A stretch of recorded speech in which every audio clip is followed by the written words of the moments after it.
আমার একটু আর্জেন্টিনা প্রতি আমি একটু মানে একজনের ভালোবাসা মতন তো মানে একটু ধরো এই সার্টিফিকেটটা তো দোয়াও বলো টাফ ব্যাপার বলো তো আমি যেরকম মেসির বললাম ভালো বলে একটা স্বীকৃতি দিলাম তাই না ওর শৈলী কৌশল ওর খেলার দক্ষতা খেলার যে একটা বাহাদুরিতা সেটা আমি ধরো আমাকে আমাকে সে মানে পুলকিত দিয়েছে মানে আমার মনকে সে কিছুটা হলেও একটু ভালো লাগাতে পেরেছে তাই বলে আমি তাকে বলছি হয়তো আমি বলো আরো প্লেয়ার আছে দুনিয়ায় বিশ্বকাপ এত খেলে আমি বলো আরো ভালো মন্দ বলতে চললাম না তাই না ওরটা বললাম তার মানে হচ্ছে যে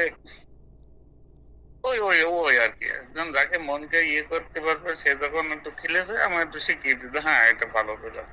এখন দোষে তুই এক প্রান্তের চিন্তা আমি অপর প্রান্ত চিন্তা করি দেখি মানুষ তুই এই দেখ আবার আবার একটা কথা বলি তুই তো যেটা হবিস গভীর নিয়ে ভাবিস কিছু সময় আছে না যে কোনো ভালো মন্দ নেই এই জিনিসটা ঘটছে হচ্ছে এখন ধর এই বিশ্বকাপটা হচ্ছে হ্যাঁ আমার নেইমার ভাই নেইমার ভাল লাগে ওর খেলাটা আমার ভাল লাগে নেইমার আমার দেখি আমি